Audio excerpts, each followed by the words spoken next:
لڑکی نے ایک دن اپنی ماں سے اپنے بوائے فرینڈ کے ساتھ ہم بستر ہونے کی اجازت مانگی۔ عقل مند ماں نے کچھ سوچ کر اپنی بیٹی سے اجازت دینے کے لیے ایک شرط پر 1 ہفتہ کی مہلت مانگ لی۔ شرط یہ کہ وہ بادشاہ کے محل کے سامنے رکے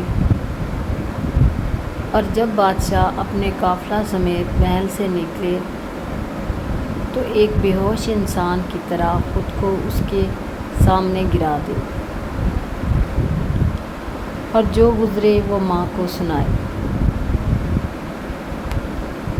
لڑکی نے ایسا ہی کیا تو بادشاہ خود گھوڑے سے اترا اور خود ہی اس کی حالت درست کی اور پھر اسے اچھی حالت میں گھر پہنچانے کا حکم دیا۔ ماں نے دوسرے دن بھی ایسا کرنے کا کہا، چنانچہ لڑکی نے ایسا ہی کیا۔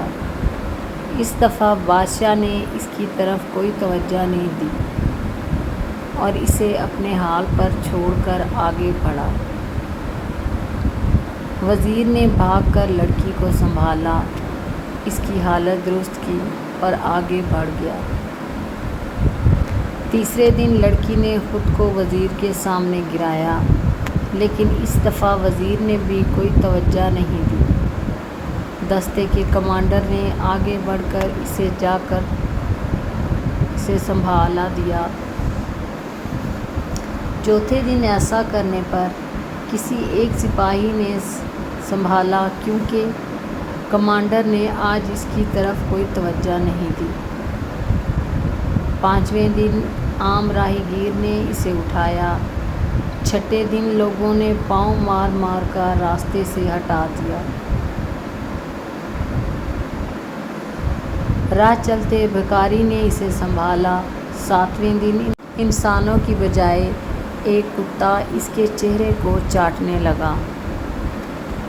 ماں نے بیٹی کو سمجھاتے ہوئے کہا، بالکل اسی طرح معاشرے میں جب کوئی گرتا ہے تو سب سے پہلے کوئی امیر شخص یا کوئی بگڑا امیر زادہ اس کی عزت نوچتا ہے، پھر وہ اس کو اپنے سے کمزوروں کے لیے چھوڑ دیتا ہے۔ اسی طرح ہوتے ہوتے ایک دن وہ گلی کے کتوں یعنی لفنگوں کے لیے ایک سستا مال بن جاتا ہے۔ آپ کو یہ تحریر کیسی لگی؟ اچھی لگی ہو تو اپنے فرینڈس کے ساتھ ضرور شیئر کریں۔ مجھے اجازت دیں۔ اللہ حافظ۔